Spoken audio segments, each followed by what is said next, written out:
Boom, shakalaka boom. You've tuned in to the Free Range Human Show of Choice, your daily dose of reality radio. It's a 5-4 Friday here on the Clay Edwards Show.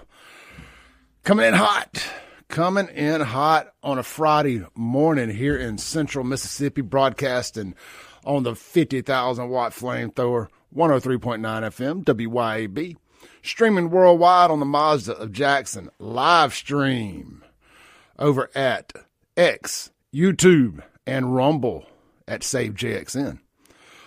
If you want to watch the show, partake in all of the fun conversation over there, you are welcome to join in. YouTube, X, or Rumble. Just search Save JXN. Shout out to Justin with the $5 super chat to get the day started. Thank you, my brother. Y'all get out to see him behind the bar at Martin's at Livingston. It's a fried chicken Friday out there at Martin's. Fried chicken, man, it's so good too. So good. Let's see here. Ellis Autoplex text line, 769-241-1944. 769-241-1944. We're inside the Men's Health and Women's Wellness of Mississippi studios. You know, we've been doing so much national stuff for the last couple of weeks, and I'm sure we'll talk about some today just because, well, Democrats, they're just the gift that keeps on giving.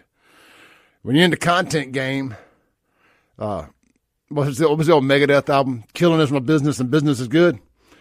Democrats is doing dumb stuff is our business and business is good. I think it's a good analogy there.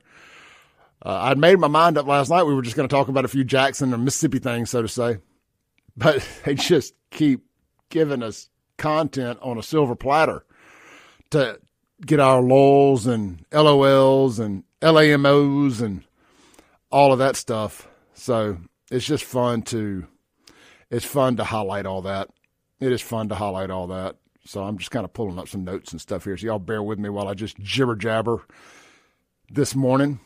All right. So let's start with this. Cause I mean, I made a thumbnail and it's the title of the video and all of that. JSU, the Jackson State University, they want a football stadium, big old shiny castle on a hill, and they want the state to pay for it.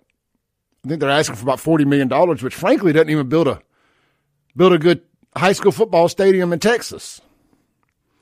So Magnolia Tribune had posted on their Facebook page about it, and there was a colorful conversation going on in the comments. And, you know, a lot of the JSU fans were commenting or replying to people who said, yeah, man, well, they need to raise money like State and Ole Miss do and pay for it. And the generic comment was, do you say the same thing about State and Ole Miss? You don't say the same thing about State and Ole Miss. Well, Mississippi State and Ole Miss, in fact, do raise the money for their expansions and stadium projects and their coaches and all that stuff. The state doesn't pay for that. The taxpayers don't pay for that. Same as Southern Miss and so on and so forth. So I was curious, how much do JSU fans and alumni donate to JSU? I mean, look, we can all agree that it would be best to move them away from their current location. I don't know who it benefits them being there. Does it benefit the businesses around there? Because I've never, you know, when I think of Fondren and Belhaven and whatnot, I don't know that I necessarily associate those kind of frou-frou type businesses with the black demographic. I mean, I don't mean that to sound that they don't resonate with me either. They're not the black demographic. Those businesses aren't really my thing either. So I get it. I just going to be honest with you. I've just always looked at Fondren and Belhaven as, well, you know, kind of gay, and that's fine. There's a place for that. There's a lot of people who enjoy that kind of alternative lifestyle, you know, and that inner city sort of, you know, artsy district kind of thing.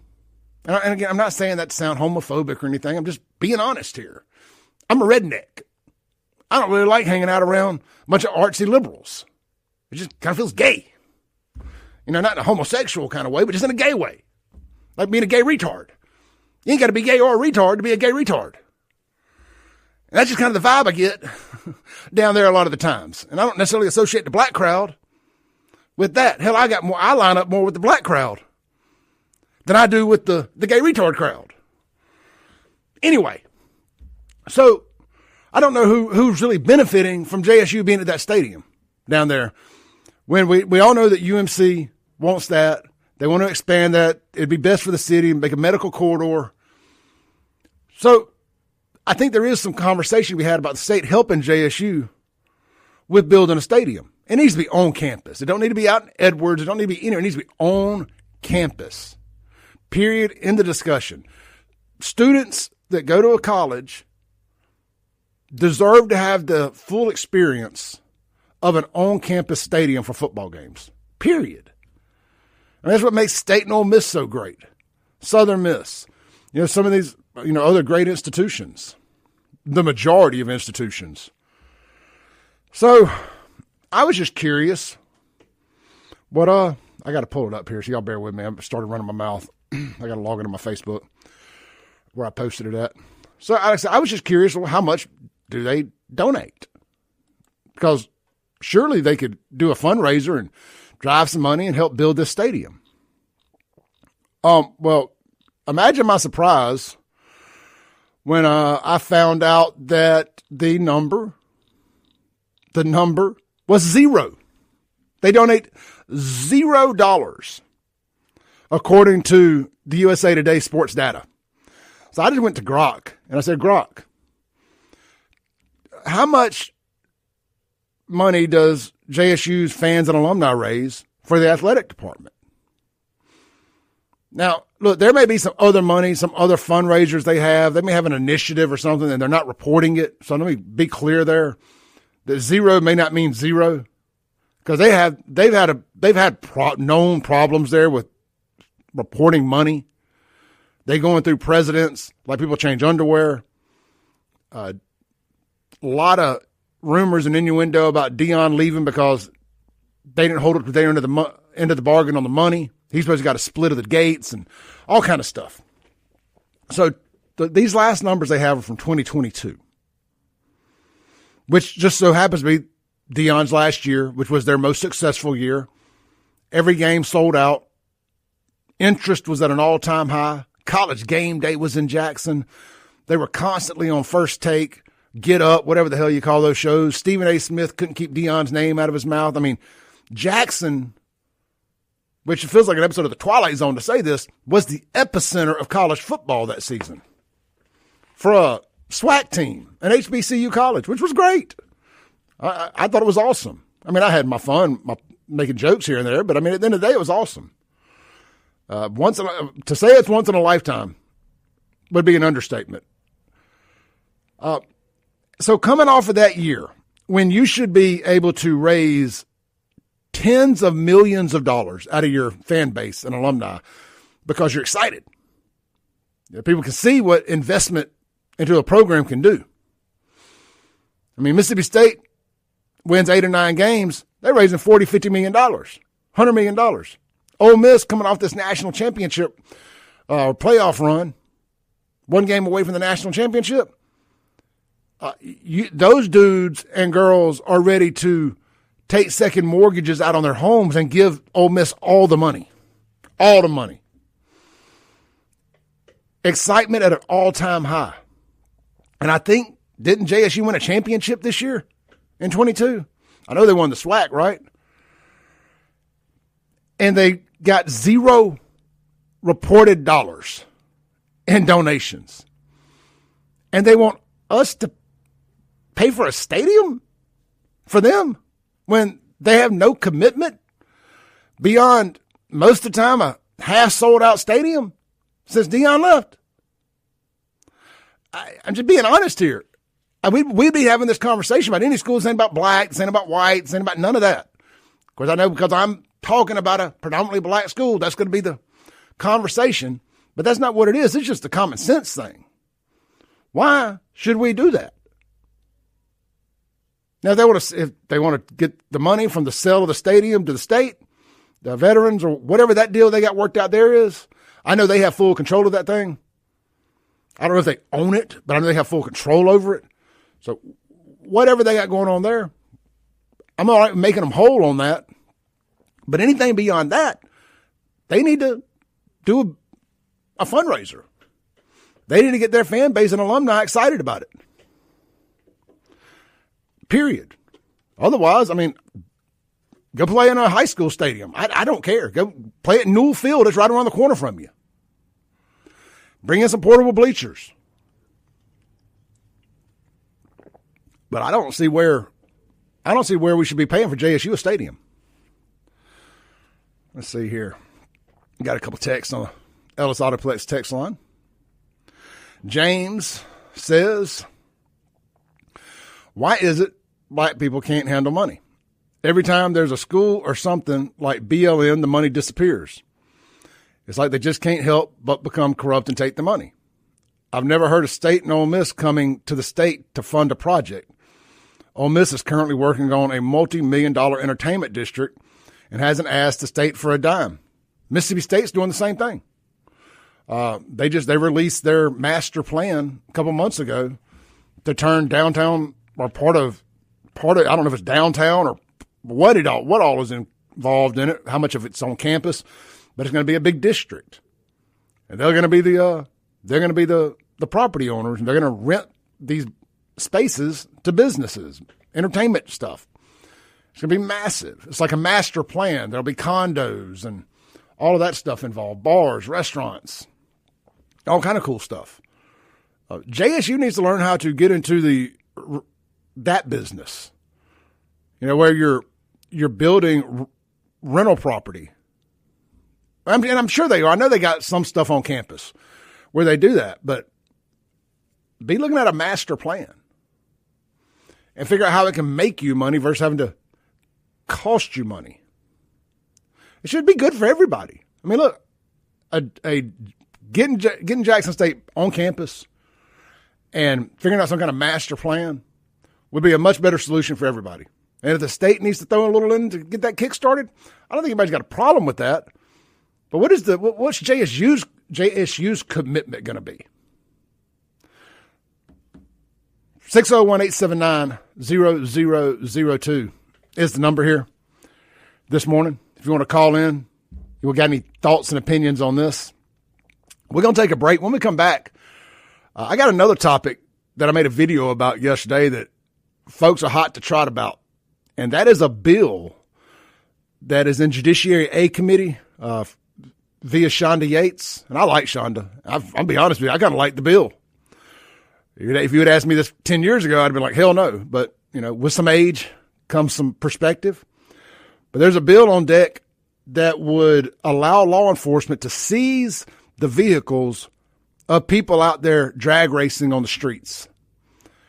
Now, I'm quasi-conflicted on it, but after that video I saw a couple weeks ago of them drag racing with 100% drag cars, tube chassis, tubbed out, trailer queens, drag racing down Medgar Evers and wrecking and flipping, yeah, I ain't got a problem with it.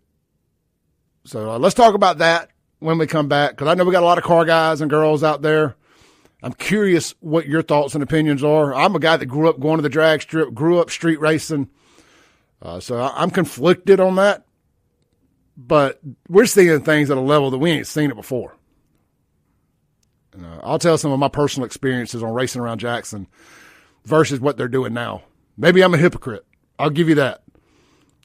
Maybe I ain't. I'll give you that too. We'll be right back, man. This is the Clay Edwards Show. Coming in hot on a FAFO Friday. Don't forget to swing by the website, buyfafo.com. Everything's still 50% off. No promo code needed to the end of the month. Get it shipped out for you this weekend if you order something today. We'll be right back.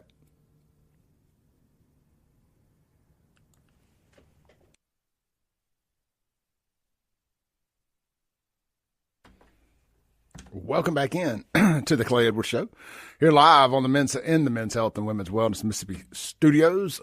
This segment brought to you by our friends over at Watkins Construction and Roofing. Guys, if you had any roof damage with these storms coming through, these ice storms, no matter where you're at in the state of Mississippi, they can get you taken care of. Check them out online today at watkinsconstructioninc.com. Locally owned, locally operated. You're going to get you a dedicated staff member or a customer service member that's going to work with you from first phone call to final shingle being fixed, replaced, repaired, or whatever the case may be. Whether it's just a small section on your roof or you need a whole new roof, they got you covered at Watkins Construction and Roofing. They're going to work with your insurance company every step of the way. You're never going to have any questions. And if you do, they're going to get them answered for you immediately. Check them out. You won't be disappointed. I think they're approaching about 1,000 5-star reviews at this point over on Google and whatnot. So check them out and let Michael Deere and his team get you taken care of today. Watkins Construction and Roofing. All right, let's see here. Let's read a couple texts real quick on the Ellis Autoplex text line. That number is 769-241-1944. Unknown texter says, JSU leads the nation in FCS attendance. They average more than USM. If the other FBS stadiums had gotten state money, it would be one thing, but all three were privately funded. But anyone with eyes can see the stadium is deplorable. The fans and players deserve better, but there always has to be accountability. Yeah, and again, with that said, they do deserve better. But, just like in life, some people deserve some things and some people figure out a way to get things. Some people deserve things and never get them. They need to figure it out. They need to tighten their belt strap over there, and start seriously considering donating to their school, raising some money, being more physically responsible with their money, and making it happen. And at the end of the day, making it happen. Now, look, I understand they don't have the opportunity to sell, luxury suites and all that stuff. The stadium is lacking. No joke, no doubt about it. It's just a shell. There's nothing special about that stadium. It's just a shell with seats and a scoreboard.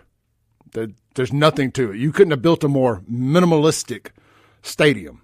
It's just concrete, some lights, metal seats, and it is just the most basic of basics, just like our Coliseum. It's just the most basic of basic. We don't have anything necessarily nice in this stadium, this state, other than the venues at State and Ole Miss and the renovations they've done at Southern Miss. Now, don't get me wrong. Now they've expanded. They've done some things around the Coast Coliseum with the Convention Center and the Jackson Coliseum with the new Trademark Center, and they've sprucened it up. But as far as the actual inside of the arenas themselves, there's nothing special about any of our event venues here in Central or down south. The Bancorp South Center up in Tupelo, I don't know if is that state owned or is that city owned. Who owns that? Is that I don't think the state owns that, do they? Anyway, you got that. You got the venue in South Haven. They're just nicer than the Coliseum or the Coast Coliseum. The Coast Coliseum really needs to be replaced. Because they actually get big events down there. And, there's not a stigma about going to the Coast Coliseum. The people that live around it aren't scared to go to it, like they're scared to come to Jackson. And we need a new one in Jackson. It's called a spade here. If we're going to give anybody any money to build something new, that's what they need to do, is build a new Coliseum on the fairgrounds or somewhere. I don't really care where. But the fact that we can't get big concerts outside of the Brandon Amphitheater now because it's just not up to snuff. It doesn't have a loading dock. They had to build loading docks that come off the trucks and snake all the way to the stage because it doesn't have loading docks. So, it's just it's a lot going on down there. And it's no fault of Andy Gibson or anybody there. It's just the state has neglected building a new arena. And I think it's time to make it happen. It's time to make that. I much more would rather see that happen than JSU get a new football stadium. But how much money? How much is $40 million? And we throw the term billion around every time we talk about money and bills and stuff. At this point, this is $1 billion. That's $1 billion. Didn't we talk about this the other day? Don't you have to spend $1 million a day for 21 years, 22 years to spend $1 billion? So it's a lot of money. $1 billion is a lot of money. $40 million, yeah. allow gambling, allow mobile sports betting. Now, we got a lot of things we could be doing in this state that could generate money, but because the Southern Baptists got a death grip on this place, and I'm a conservative and I'm a Southern Baptist, but I ain't that kind of conservative Baptist. I'm a gambling, drinking conservative Baptist. I don't even gamble, but I'm just saying I ain't got a problem with gambling. You know, but I'm not a tell somebody else what they can and can't do conservative Southern Baptist. If you want to drink, drink. You want to smoke weed? Smoke weed. You want to go gambling? Go gambling. You want to go to a strip club? Go to a strip club. I'm not going to, I don't think we should sit here and tell people, I don't like being the morality police. I know some of y'all find that shocking because I make fun of idiot criminals. And somehow I'm supposed to be held to a different standard because I like to make fun of idiots that do really, really dumb stuff and find themselves on WLBT or whatever other news channel because they decided to turn the streets of Jackson into a scene out of Grand Theft Auto. They decided to murder somebody, shoot up a nightclub, rob a bank, carjack, whatever. Steal a Kia, die in a flaming wreck because they're idiots. Somehow I'm held to a different standard. I'm supposed to walk on water. Never sin. Because I like to make fun of idiots. I've never claimed to be nothing more than a piece of South Jackson, well, a reformed piece of South Jackson white trash. I like to drink. I like to party. I like to have a good time. I've never suggested otherwise. And guess what? I still pray every night. Does that make me a hypocrite? I don't care what you think. I digress. Let's take a break, come back, and let's get into this drag racing thing. I didn't mean to jump down a rabbit hole there. But, smoke, son. It's a Friday. I'm in a good mood, man. I'm always in a good mood on Fridays. Y'all get out to my friends over there at McBee's for lunch today. Check them out. It's a fried catfish Friday, and they got Mississippi farm-raised catfish.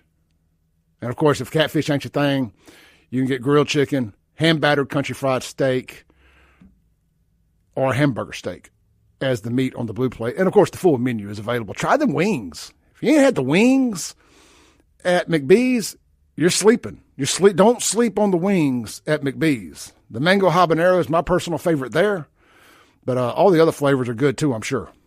We'll be right back. And they got homemade ranch. That's the game changer. The wings can be anywhere, but if you got homemade ranch, it turns them into a 10 real quick. We'll be right back. It's like an ugly girl with a big booty. She could be a 6 in the face, but if she's a 10 in the booty, she's a 10. We call that getting booty blinded. I get ranch blinded. We'll be right back on the Clay Edwards Show before I get in trouble.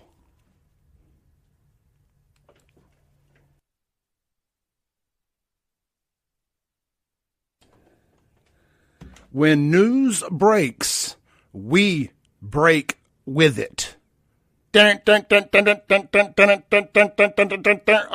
the wire, just as I was going to break, Don Lemon. Oh, Lemonhead. What you doing, Lemonhead? Oh, you going to jail, Lemonhead? Is that what you're doing today on a Friday? Was it an FAFO Friday? Or is it an FAFO Friday? Don Lemon has been arrested by federal law enforcement for the KKK Act, for storming a church on MLK Day, or the day after MLK Day. He was supposed to be arrested on MLK Day, but you know what? They can all run together.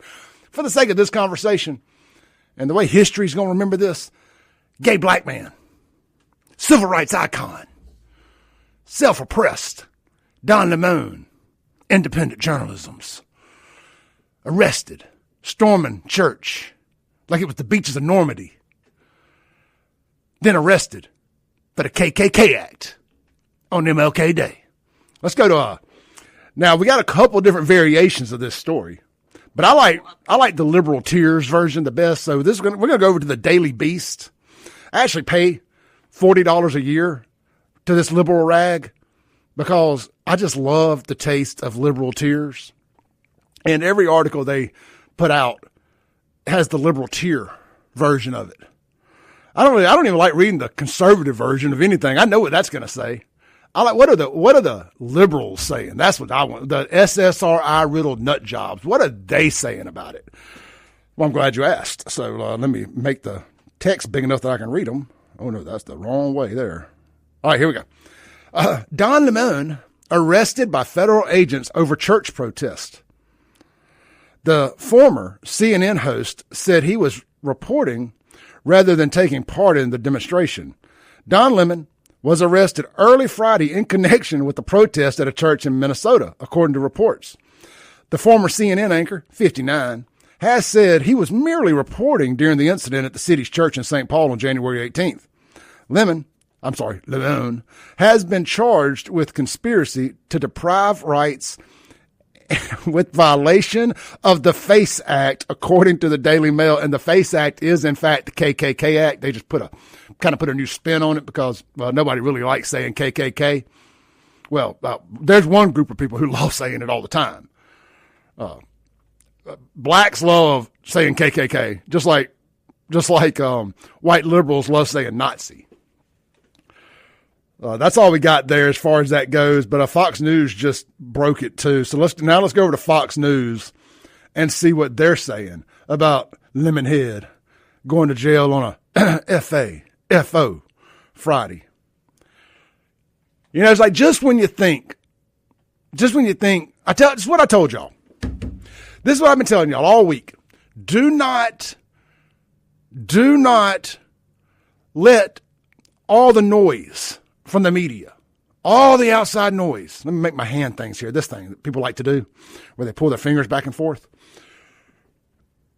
All the noise from the outside media would have you think that we were losing ground, that Trump, Bavina, Kristi Noem, Tom Homan, that they were cowering down to Tim Walz and Jacob Frey. They'd have you think that we were losing. We ain't losing, we're winning. Don't believe the hype. Just like I got on here and told y'all the other day, even before that second video of Alex Preddy came out. And I'm not the only one. I mean, y'all hear this stuff too. I'm kind of preaching to the choir. I know this. But I just want to remind y'all, it's days like today. It's days like yesterday when these videos come out, when these things start happening. Do they happen as fast as we want them to? Do they happen as fast as we feel like they would if the roles were reversed? No, they don't. Have a little patience. Do not waver. Because inevitably, we are on the right side of history. Now, would Don Lemon end up in jail? Probably not. But you know what? He's in jail right now until he bonds out. There will be a mugshot of Don Lemon. There will be a perp walk of Don Lemon. And that, my friends, is a great day. Because at the end of the day, and look, and I understand the role of journalism, but that wasn't journalism what he was doing. He was a part of the storming of that church. He knew where they were going. Dude, I want to say I talked to Sean about this. And like my argument was, and like Sean looks at things from a very just black and white, like by letter of the law. And that's why I love Sean. But I look at things sometimes a little differently. And look, I'll be the first to tell you, sometimes there is gray area, sometimes there's not gray area. Like what happened with Alex Preddy, there wasn't no gray area there. It's black or white. You don't take a gun to that situation. You don't insert yourself in a physical altercation when you have a gun on you. You just don't. You got to be a responsible gun owner. No gray area there. My point with the Don Lemon stuff. And people were trying to make the argument, well, he was just journalism. He was just there covering the event. All right, well, if that's the case, I'm no less of an independent journalist than Don Lemon is. Because there's not exactly you don't go get an independent journalism license nowhere. Either independent journalism just means I got a phone and I ain't scared to talk. I got a microphone and I ain't scared to talk. It'd be no different than me knowing a couple guys, or not even knowing a couple guys say, hey, Clay, we're about to go do something. Ride with us. You're going to want to cover this. And we go and, well, what is the thing they do? Well, they say, wait out in the car, but get the camera ready. All right, bet, I'm ready. Put the wireless mics on. Make sure we can get, audio quality is necessary. That's what people on the internet like. Good audio. I do that. I know that because I do things on the internet. So, and they come running out of this building with face mask on and bags of money. And they jump in the car and they're like, go, go, go. I'm like, what do we do? They're like, we just robbed the bank. I'm like, oh, crap. Now I'm an accessory to robbing a bank. No, you didn't do anything. You're just covering it. This is news. You were just covering the news. I can think of plenty of times in history where we've heard about people that were just sitting out in the car and didn't know the people in the bank were robbing it. And their asses went to jail too as accessory after the fact for robbing the bank. There's no difference in that and what Don Lemon did. If you want to make the argument that he didn't know what they were doing, which I don't even want to make that argument. He knew what they were doing. He was a part of it. He was a part of planning it, in my opinion, allegedly, of course. And today he paid them consequences. Consequence culture. Consequence culture. That's what we're living in right now. We're out of the cancel culture era, and we're in the consequence culture era. And Democrats have not had to have any consequences for their actions in a long, long time. And the last couple of weeks, it's been a bad month to be a Democrat. And I just want, I want to say something, with the exception of Don Lemon and some of these just hardcore militant black folks, they just can't keep themselves out of crap. But I played a little video the other day. I want to say thank you to just the normal, everyday black folks out there for realizing what's going on and staying out of it. Because I'm going to tell you, if I'm black and I live anywhere near some of these white liberal nut job protests, these anti-ICE agitators, and they're doing all this foolishness, I'm telling you, and we've shown you that normal white folks ain't standing up because a couple of dumbass white liberals got themselves killed by ICE. We actually kind of laughing about it. Like, effed around, found out. What them dumb white liberals want, though, is a black human sacrifice. Because they know that if somehow or another ICE or the police or federal agents of some sort F up and they kill a black person, well, then there's going to be a national uprising like George Floyd in 2020. That's why they want y'all involved so bad, because they need one of y'all dead. Because you are worth more to them dead than you are alive. That's why they keep going on these TikTok rants and all these SSRI overdose cry sessions. Needing their black brothers, black and brown brothers and sisters to stand up and get in the fight with them. Do not stand up and get in the fight with them. I'm telling you. Because they're going to try to find a way to get you dead. And then they're going to be like, oh, no, see, look, it's about racisms. Because, see, right now, when this is some white-on-white crime, this is just us doing a little in-house closet cleaning. This ain't about racisms. And, it just doesn't grab the heart of it. Because, look, at the end of the day, most people just hate white liberals. Even white liberals hate other white liberals. They don't get along. They don't even like each other. So like nobody really feels sorry for these people. It's why I said it was CBS the other day. I think it ended up being MSNBC or one of those. It's why they had to take Alex Pretty and take his image and make him prettier. They had to take him from pretty to pretty. I mean, they reshaped his jawline, his teeth, his tan, gave him bigger shoulders, looking like Clay Edwards up in here. They had to make him more presentable. Oh, they killed a good-looking guy. Just like when we see like a hot chick that done gone and got a tattoo on her face, or a hot chick that got herself killed or locked up or somehow, and we look at her like, you know what, I can fix her. I can fix her. Be a damn shame if she went to jail. and that's what they were hoping for by making Alex Pretty into Alex Pretty, because they needed him to be more likable. Like, look at that. That's just a good looking guy. They just gunned him down in his prime.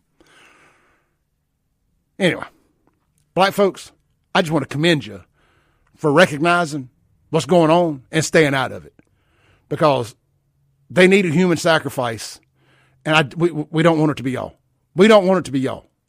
We can have our disagreements, all that stuff. I'm not asking you to come join MAGA. You're welcome to. Would love to have you. Would love to have you. You know what? Maybe I change my position on this football stadium thing if we can secure your vote here in the midterms.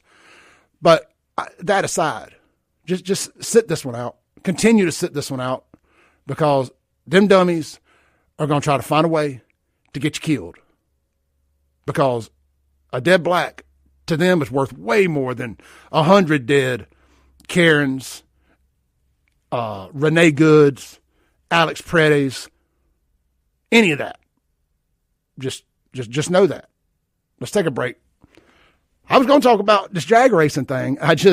When news breaks, I break with it. What do you do? What do you do? We'll be right back. This is the Clay Edwards Show.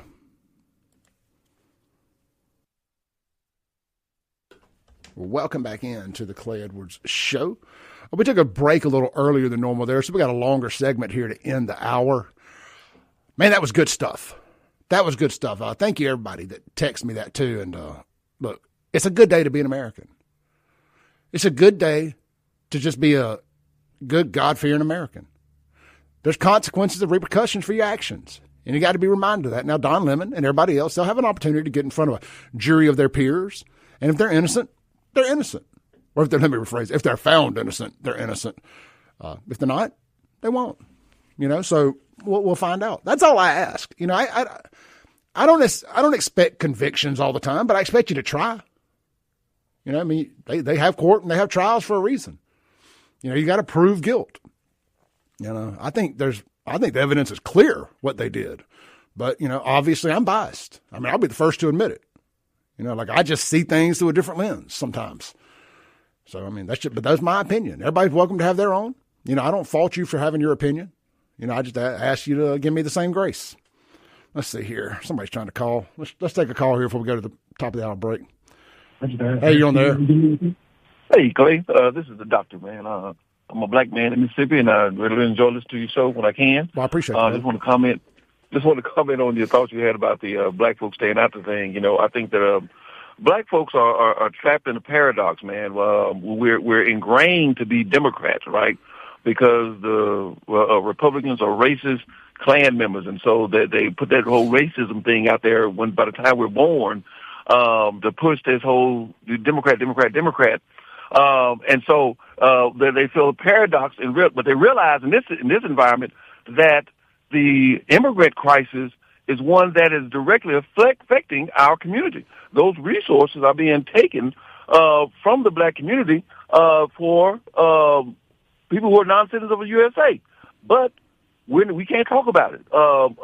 In Chicago, the resources they took over schools and gave the things they gave the immigrants that they would not give an African American who is in the city struggling right now, right in front of you, but they can't get those resources. I lived in California, and I knew several of my friends and family out there who considered going across the border and pretending to be Hispanic to get some of the resources that they're giving to the immigrants. It's insane, but we can't talk about it because we're supposed to be with the Democratic Party. So because Republicans bad, Democrats ain't helping us, so you got to stay quiet. And you're dead right. They won't want us to get out there to get unalived. Fall on that sword. Now we can start protesting again. But that is a crazy fight to get involved in when the whole issue they're fighting against Americans, black Americans. Yep. It is absolutely insane. And so black Americans are in a huge paradox. They cannot refuse to embrace what the Republican Party, Conservative Party is doing and trying to help America, which will help us, but because they're Republicans. Because, like I said, when Barack Obama did it, it was no problem at all. But now that evil Trump is doing it, we got to be against it. So, man, it's keep praying for Black America because we're just struggling with this paradox that we're truly that they are truly in.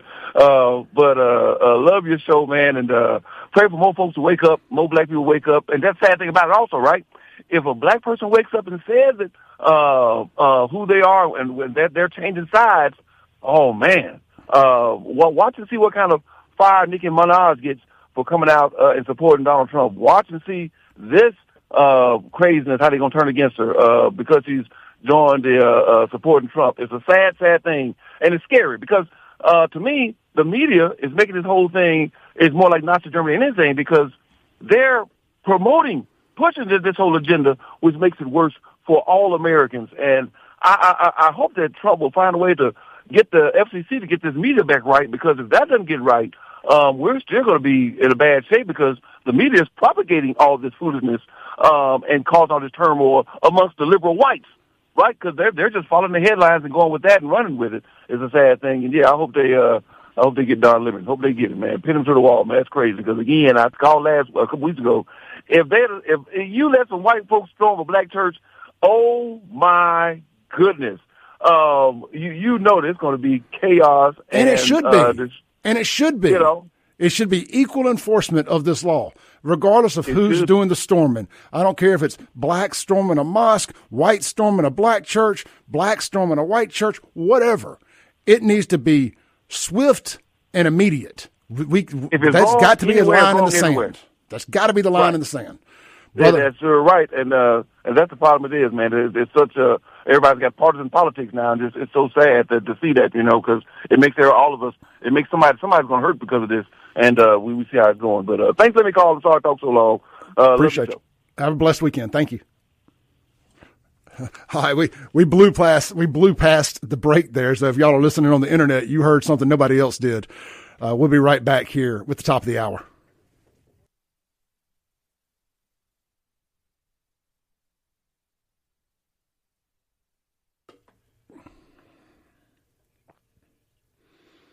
Boom goes Don Lemon. Welcome back in. It's hour 2 of the most incendiary show on the RADIO. If you ever wonder why I call it the most incendiary show on the radio and online, I think that first hour should probably just about be a full great definition. Just put that on the Wikipedia. Put that in the definition, however you want to look at it. Send that first hour when it gets uploaded to the podcast or online or wherever.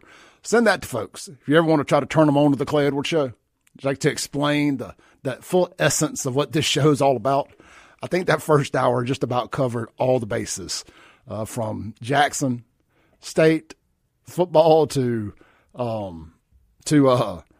else? What else did we talk about that first hour? Black folks not involving themselves in white liberal shenanigans to Don Lemon.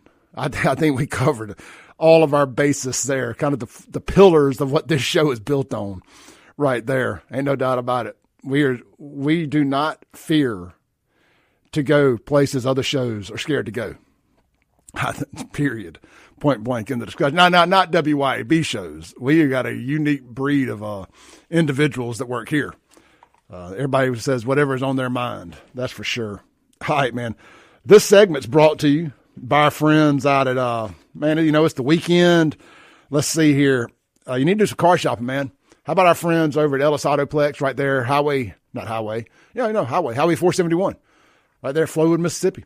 So if you're heading if you're heading east on 25, you take that right off there on the 471, second car lot on your right. And boom, you're there, Little Truck City. You'll know you're there because you're going to see all the dang trucks.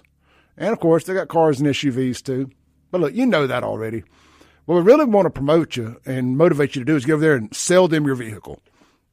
They're going to pay you top dollar for it, fair market value. They ain't going to try to hustle you down.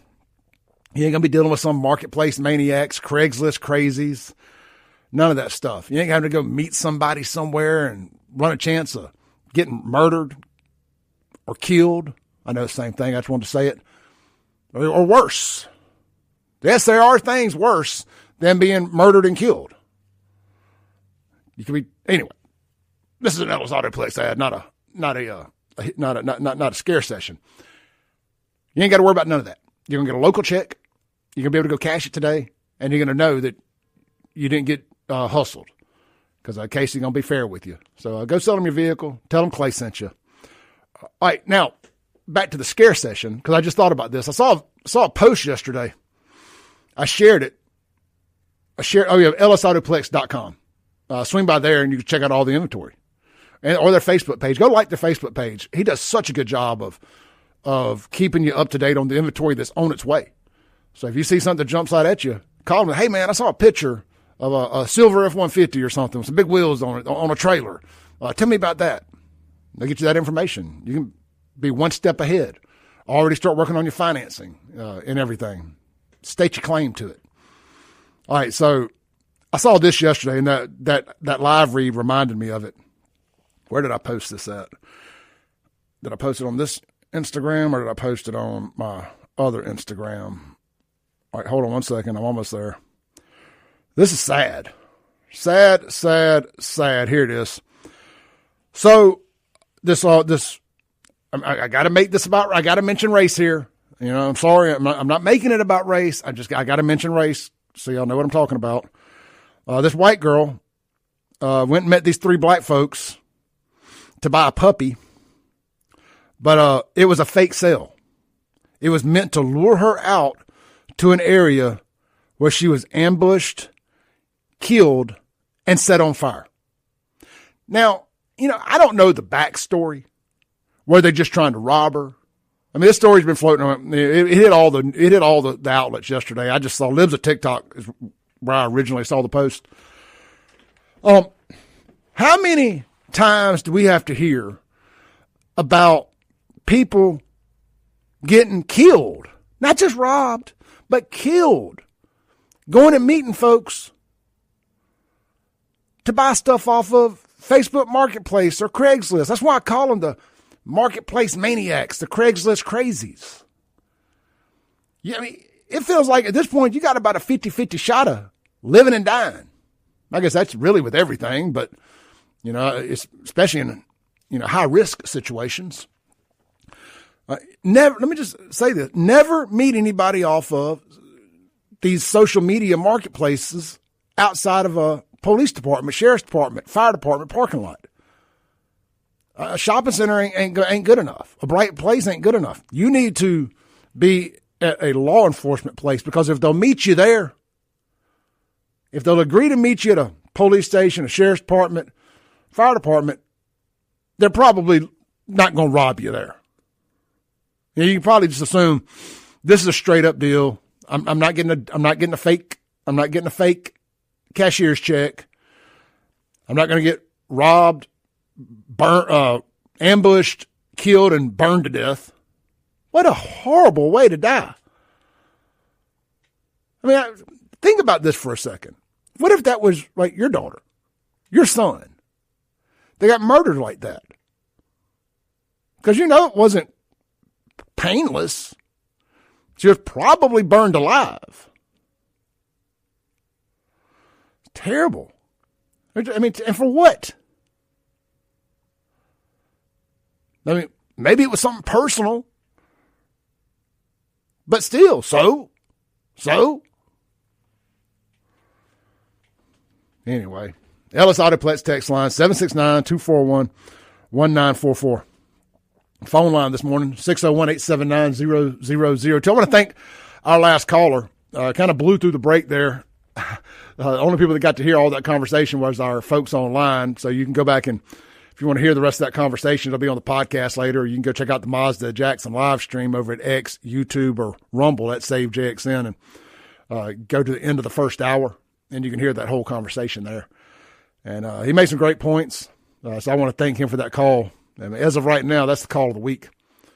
And I'll get it posted up onto the podcast by itself, too, so y'all can go back and listen to it in its entirety. I really do appreciate him calling in. And look, I tell you all the time, it's got to be tough. I know it is, just what I see online and the few black conservative friends I have. It is.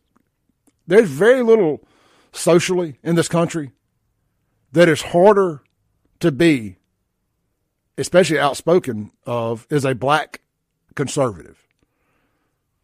You know, they would have you think being a gay black man is the most oppressed thing in the world, or some trans concoction of whatever race is the most oppressed thing, hardest thing to be. No. The least socially acceptable thing to be in America in 2026 is a black conservative, a black Trump supporter.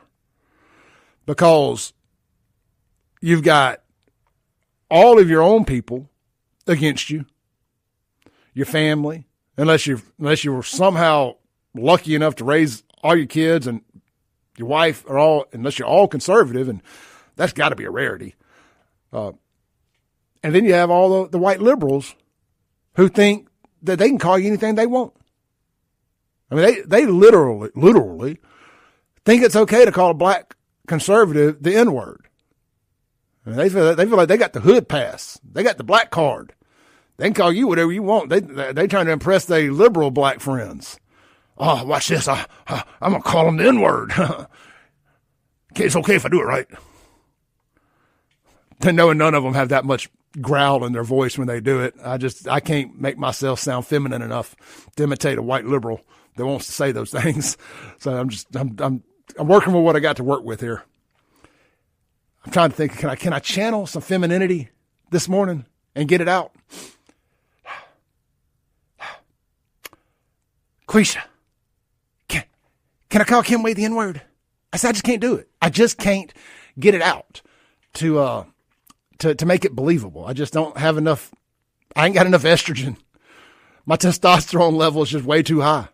Just way too high to even pretend. I can't do it. Just can't do it. All right. Coming up in the next segment, we ain't through with this segment, but coming up in the next segment, we're going to have Fred Shanks doing our weekly Friday update about what's going on at the Capitol. I guess we'll save the drag racing talk for that segment because Fred's a car guy too. I want to get his takes on the drag racing bill that Shonda Yates has put out there. And I want to know what you guys think about it. You know, is seizing vehicles a line too far for some people? What constitutes drag racing on the streets? Is it just two cars going red light to red light? Is it these clowns on the interstate driving 200 miles an hour? You know, is it what happened on Medgar Evers the other day where they closed the dang street down, sort of, and they brought two legitimate two legitimate drag cars, like track cars out there and raced? You know, what are we calling drag racing exactly? You know, so that's just kind of why I'm just kind of curious on the technicality, because I don't think everybody's speeding. Anytime two cars are speeding by each other, should it be considered drag racing? And then people lose their cars. I want to be realistic here. You know, so is it just like, you know it when you see it? Like what happened on Medgar Evers? Like to me, if what happened on Medgar Evers, that's drag racing. There ain't no ifs, ands, or buts about it. That's drag racing. Take their cars and go on about your business and lock them up and all that good stuff. Because I think if you are going 200 miles an hour, 150 miles an hour racing, all that stuff, it should be way more than 48 hours in jail if you have a wreck or whatnot. Because you put a lot of lives in danger. A lot of lives in danger. But of course, I always say, if you go watch some of these street races, I mean, you know what you're getting into. We used to go over there and watch them on Watkins Drive. We used to race them on Watkins Drive. The frontage road out there between Elton and Savannah on the south side of that. I guess I'm not trying to justify and say it was better when we did it, but we were in very desolate areas where there weren't any side streets for a car to turn off of and into the race. I mean, like, that's what happened down there. That's what happened down in, was it Crystal Springs last year, a few months ago, something like that, where a guy got killed. I want to say they were drag racing and a car pulled out in front of them to turn. If my memory serves me correct, I could be wrong on that. So, a lot going on. A lot going on there. Like I said, I would just like to know. Real quick, some breaking news. We hadn't had a whole lot of Jackson stuff to talk about lately. We really hadn't. Folks have been on somewhat of their best behavior lately. since John Horn came in and kind of letting the police do police work. And Capitol Police, of course, is several years into doing their thing. But according to WLBT here, 2 injured during overnight shooting at Jackson nightclub. Let's read this real quick before we go to break. 2 injured during overnight shooting at Jackson nightclub. Life doesn't slow down. 2 people were injured during an overnight shoot. How many times do I have to read the same headline? According to Jackson Police Department, the shooting happened at Club Twilight, located at 3040 Livingston Road. Well, see, that's your first problem right there. You went to somewhere off Livingston Road. As a former nightclub owner, I get so offended when I see these little lounges, these little shotgun shack bars be called nightclubs. Like, that ain't a nightclub. Club La Vila was a nightclub. Club 105 was a nightclub. Club Fire was a nightclub. There's, don't be calling, just because it's got loud music and people drinking, that ain't a nightclub. It says, it says 2 men sustained injuries from gunshot wounds after an argument with an unidentified subject. The victims were taken to a local hospital and are in stable condition. The identities were not released. And this should come as no surprise to anybody. The suspect is still at large. Let's take a break. When we come back, I think we'll have Fred Shanks on the line with us. So y'all don't go nowhere. This is the Clay Edwards Show.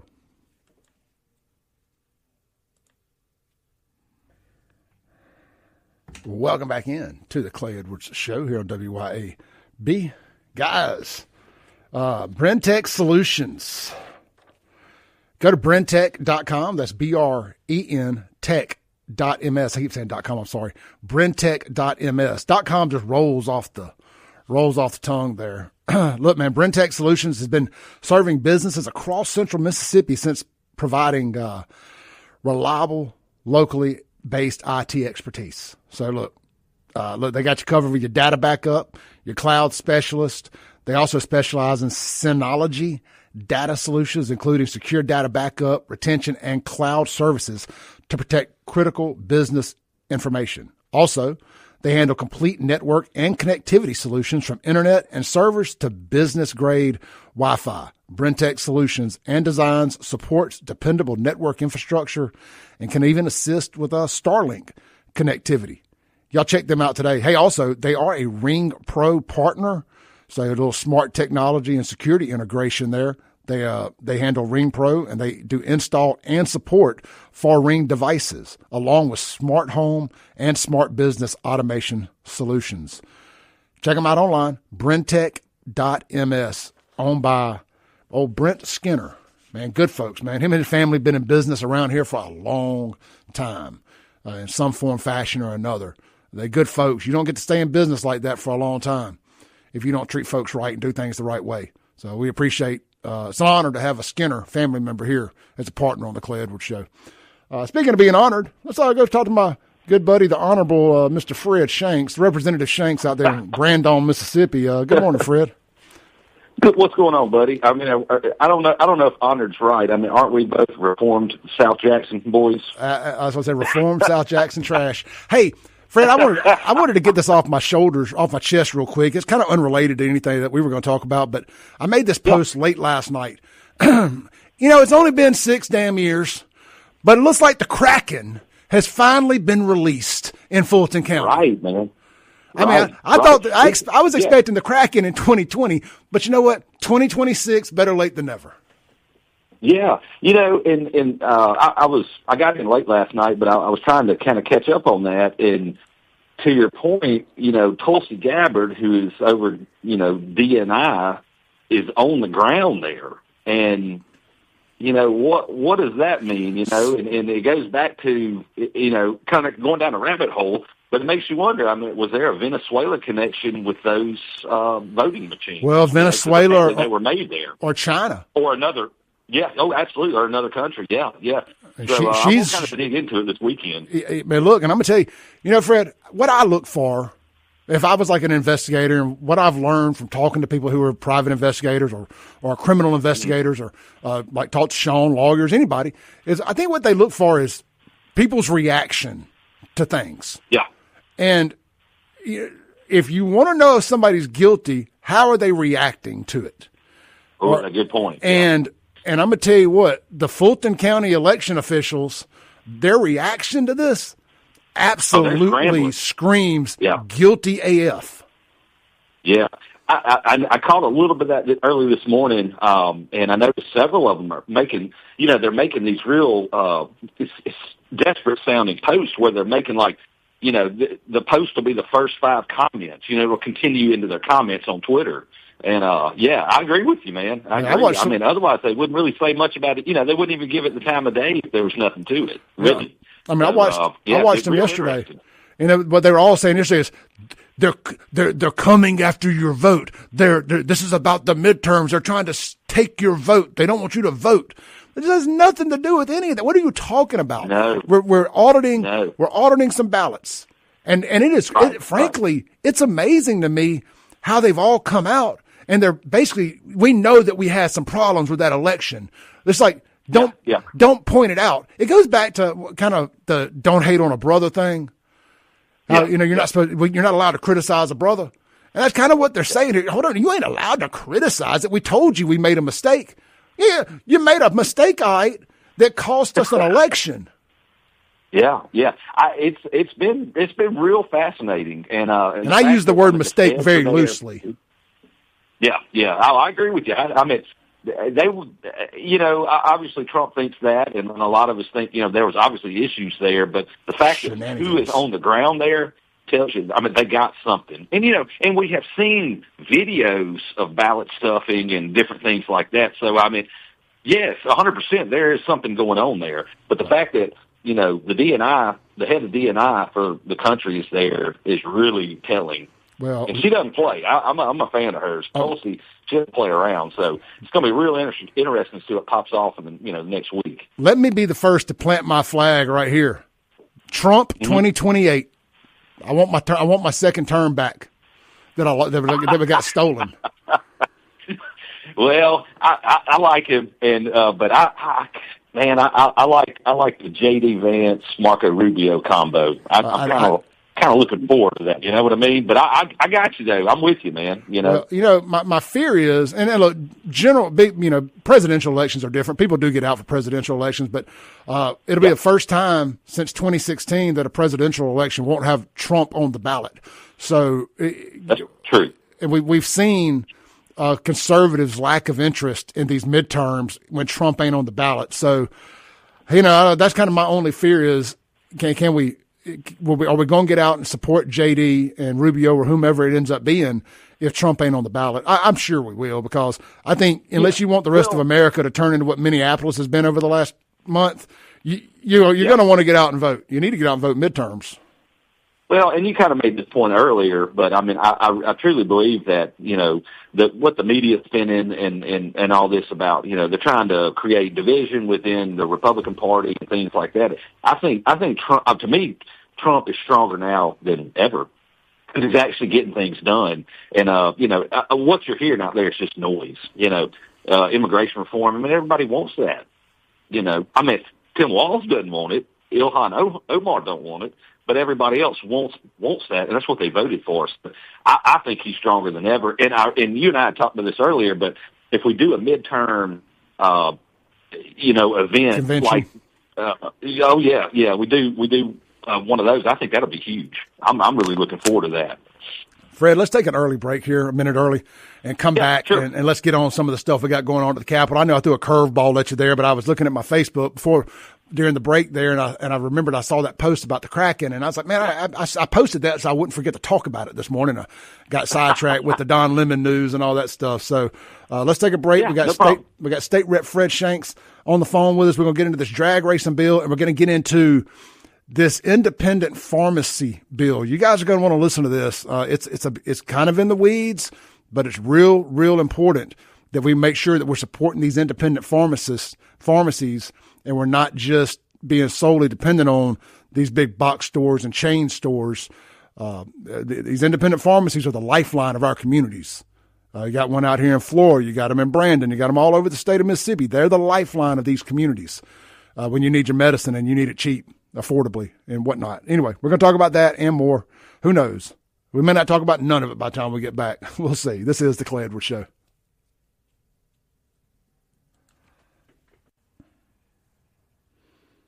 Welcome back in to the Clay Edwards Show. Guys, get out to 042 Wine and Spirits this weekend. Get all your, wine and spirits. And they got you covered. Over 400 different wines, 200 different bourbons and whiskeys, 50 different tequilas, 50 or more different gins, vodkas. Man, they got you covered.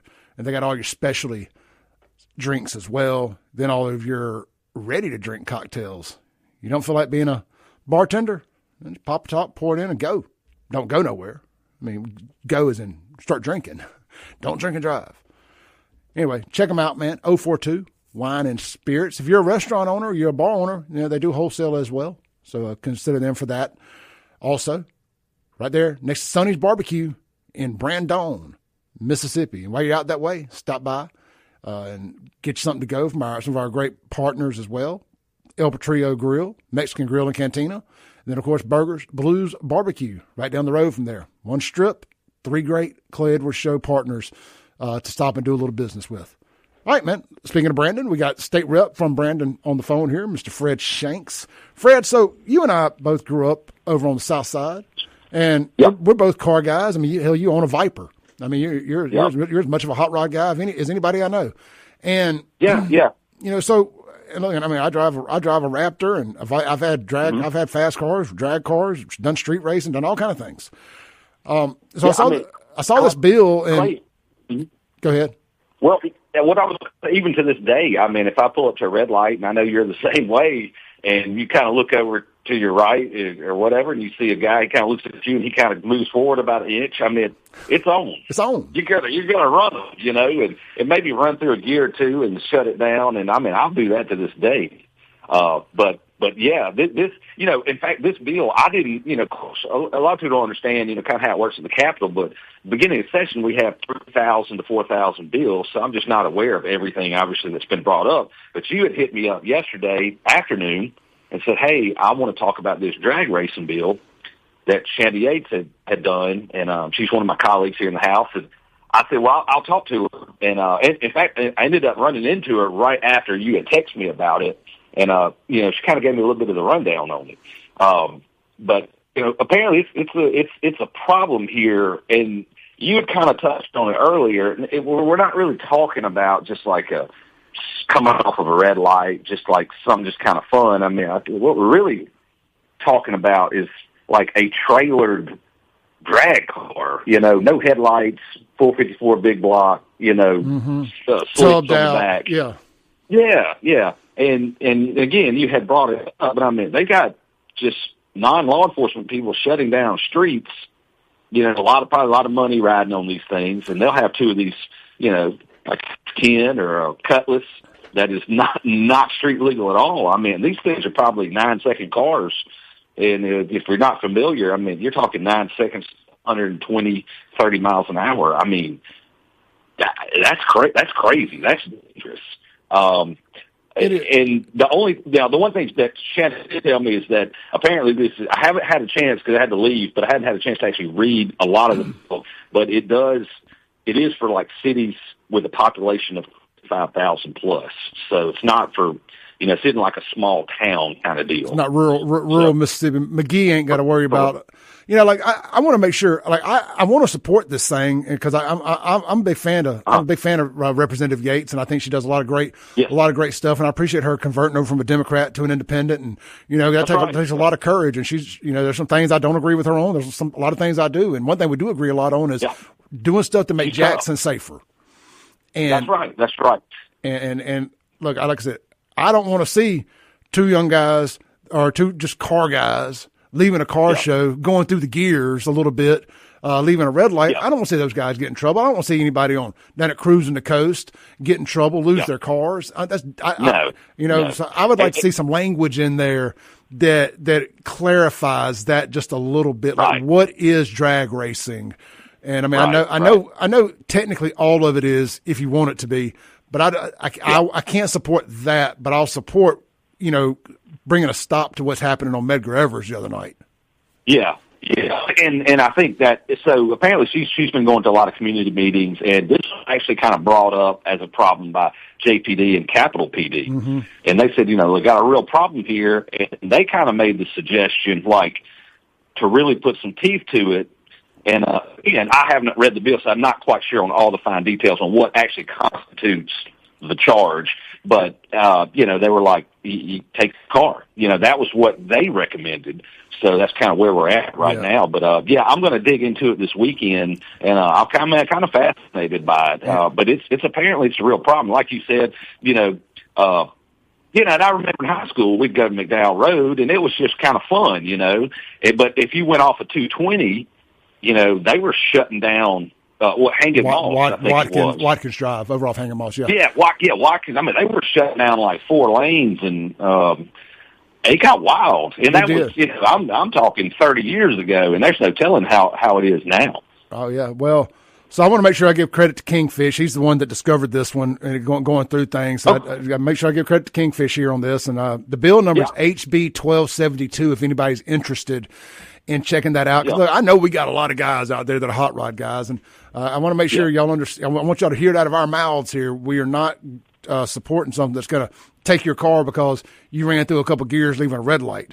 But I agree, Clay. And if it was something like that, I would totally not support it. But this is more for what you were talking about earlier when you're talking about, cars running the street legal, and also motorcycles. I look at it like the definition of porn. I think the Supreme Court says, well, we're not going to define it, but you know it when you see it.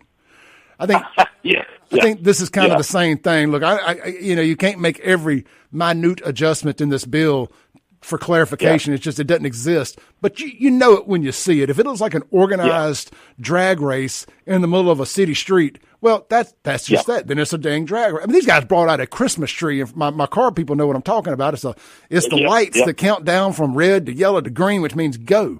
They brought out a tree instead of just like somebody standing in between them and dropping their hands. It was as organized as it gets. Yeah, when that comes out and the streets are blocked off, you're kind of like, come on now. This isn't just. I mean, and to be honest, doing things like that, that's for a side business. That's for a hustle right there, because everybody's betting a lot of money on that. Look, I get it, but that is what it is, and everybody knows it.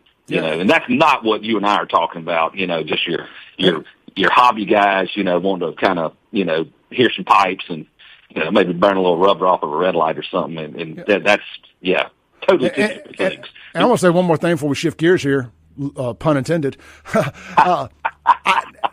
Growing up, or hell, still to this day, if you told me something like that was popping off somewhere and I didn't have to go to Jackson to watch it, I'd probably go watch it, because I get the entertainment value out of it, especially if they got $20,000-$30,000 on the line on this race, high stakes. So I get it. I get the thrill of wanting to go see it, because again, if I didn't have to go to Medgar Evers, I'd probably go watch it. Maybe you figure out a way to find the people who are spectating as well. So I don't know. Yeah, just thinking out loud. Well, to me, it's a perfect opportunity for somebody locally, if they want to make a little money, set up a little drag strip. Doesn't have to be a humongous deal. Need a quarter-mile drag strip. That would solve a lot of this. Yeah. I mean, you of course, you remember, and some of your listeners remember if they're old enough, but there was where Pearl High School is now, that was a city, drag strip back in the day. It was pretty cool. I mean, if somebody did one like that now, on the weekends, they would be mopping up, man. They would be cleaning up. I mean, you got Byron, but it's an 8th Mile, and, they're landlocked there. I remember when they built that out there, I had ball right around the corner from it. We were big supporters of it, but again, it's 8th Mile, and it's a short 8th Mile too, as far as that's right. Run down time. That's for stopping time, because you run into Old Byram Road there, but not Old Byram Road, but Florence Byram Road. Anyway, shifting gears, Fred, you worked at an independent pharmacy for a long time, so you're passionate about this. Explain to people, we got about 5 minutes here. Explain to people what this is and what this bill will prevent.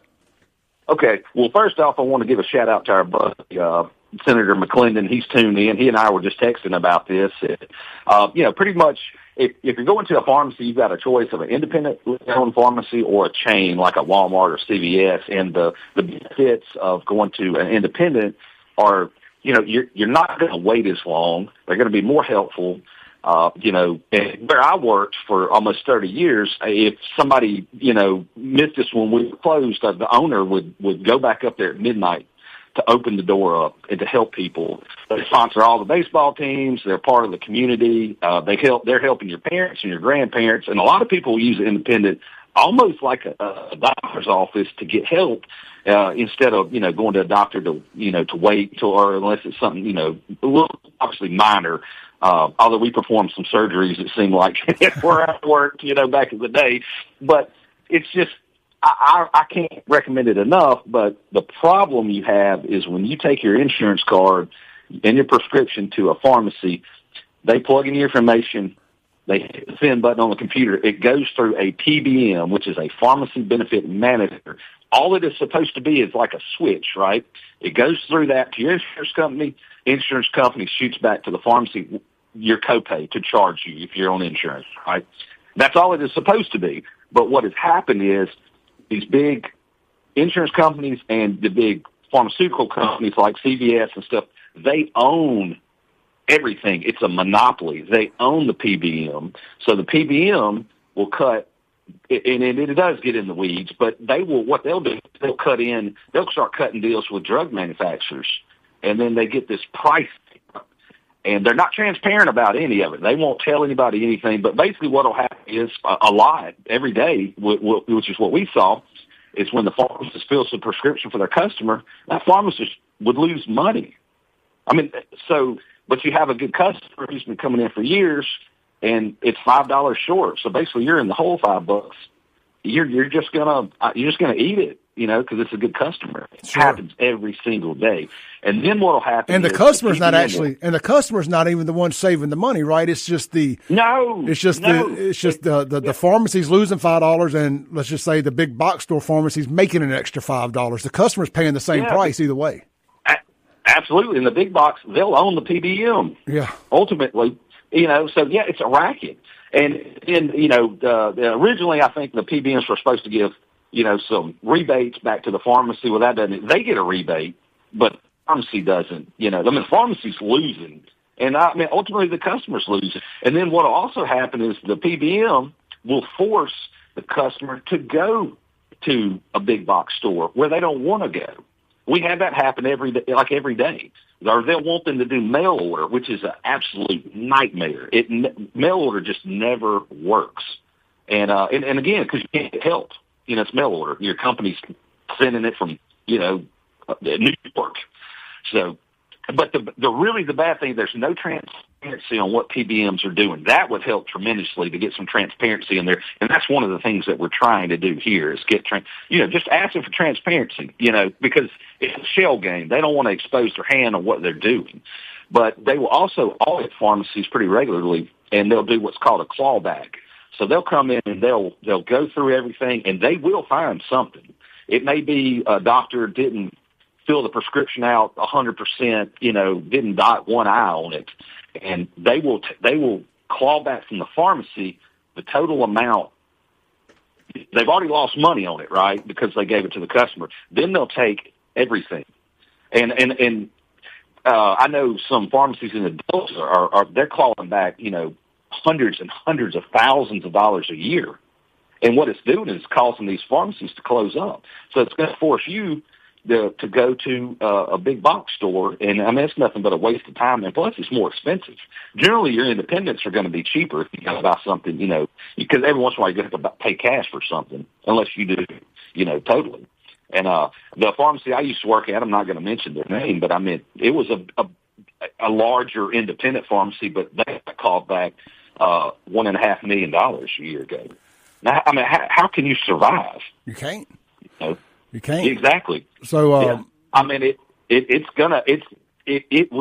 it will disappear, that whole independent industry, if we don't do something.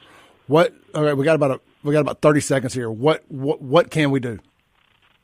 Well, really, the big thing, like you and I, we did a post when we were at the Neshoba County Fair, right, in front of a sign that was talking about this, and that got a huge response because there's, a lot of citizens, they don't really know about this. If you're not kind of in that world, it's just something you wouldn't really know. Everybody needs to call their representative and their senator, find out who they are, get a hold of me and Clay. We'll tell you if you need some help, and push PBM reform. And in fact, you and I talked, and we're in the works. We got a pharmacist that's going to be coming on with you here pretty shortly, hopefully next week. I'm up against it. We'll pick this back up. Yep. Thank you, brother.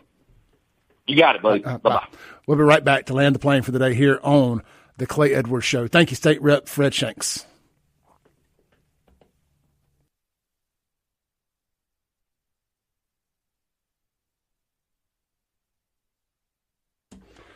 All right, guys. Appreciate y'all. We'll pick that back up next week and kind of see where we're at with that. But that's the PBM reform. PBM reform. Independent pharmacy reform. Not independent pharmacy, but people don't know what you're talking about. If you use an independent pharmacy, hell, even if you don't, you need to be, but it's important. We can't let these big chains come in, or I'm a capitalist, all this stuff, but we got to protect our independent pharmacies, because if they can come for them, they can come for whatever you do. So just because it may not affect you, don't mean it won't sometime affect you. That's why we defend people's freedoms and rights around here, even when it doesn't affect us. I don't smoke marijuana. I don't participate in marijuana, but I fought like hell for Mississippians to be able to participate in medical marijuana. So every now and then they may come for what it is. They may come for your medicine, your vice, your business, whatever, one day with this nonsense. So you got to stand up and anchor down. You can't let them come in and bully independent, small-owned business out of business. I'll see y'all Monday. Thank y'all for a great week of shows here. Salute to the Army out there. Thank you, everybody. Thank you to our mod, Justin. Again, y'all get out and see him at Martin's today if he's working today. And I'll see y'all.